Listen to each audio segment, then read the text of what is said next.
Prince Harry may have stated that he now wishes to return to the United Kingdom to celebrate the Platinum Jubilee of Our Gracious Majesty the Queen, Queen Elizabeth II. But not everything is in place as people actually think. Let me explain the reasons why. Good morning, Neil. Sean here in the heart of London. This beautiful memorial behind me is all for, of course, the wonderful boys and ladies that did so much for us during the Second World War. Bomber Command. It's free, come along and see it. It's just a stone's throw from Buckingham Palace, and as you can see from the pictures here at the side, a beautiful memorial.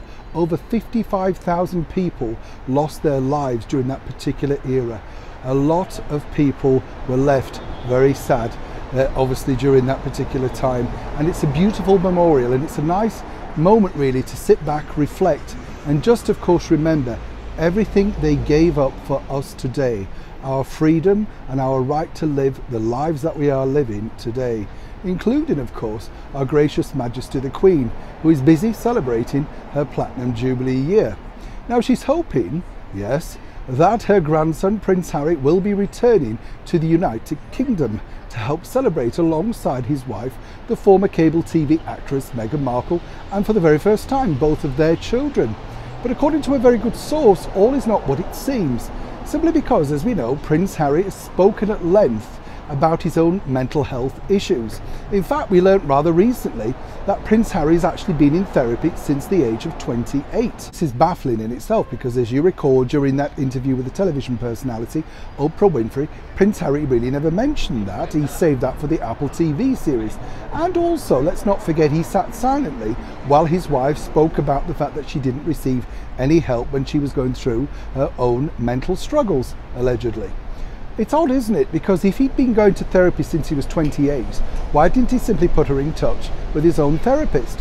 Now, of course, he's recently also spoken about therapy in a JP Morgan event, saying, you know, therapy over here in the United Kingdom is almost a dirty word, while in California it's almost celebrated. Now, I'm often saying to anyone, you know, whatever floats your boat, if you feel better about it. Me personally, I think every now and again, you know, we all have those moments of self-doubt and we get fed up. Flick the radio on, get a good book, or simply talk to a friend, talk to a stranger. Sometimes that's even better.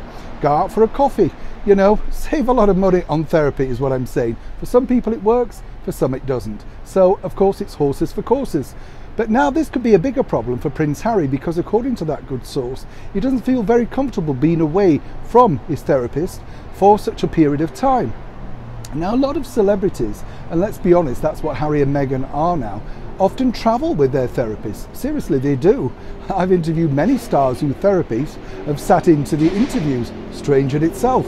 There you go. But as we also learnt during that interview with Prince Harry, he has his coping mechanisms as he's flying back into London. You know, the tapping on the shoulders, the closing of the eyes, the meditation, that sort of stuff. Now, what I would say if I was in Prince Harry's shoes is, if it's such a difficult thing to return to the United Kingdom and you have so much anxiety, why put yourself through it? You've been open enough and brave enough to discuss it on public television around the world. People would fully understand. But it's strange, isn't it, that seemingly now he so wants to come back to help celebrate his grandmother's Platinum Jubilee. Now, a lot of people have been rather unkind and saying, that's because he doesn't really have anything left, and this puts him back on the social map. He's always going to be Prince Harry, whatever happens in the future. He is the born prince.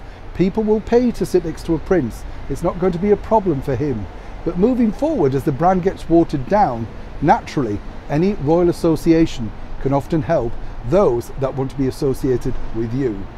Whatever the outcome, we truly wish Prince Harry all the best moving forward with his mental health struggles. Neil Sean in the very heart of London.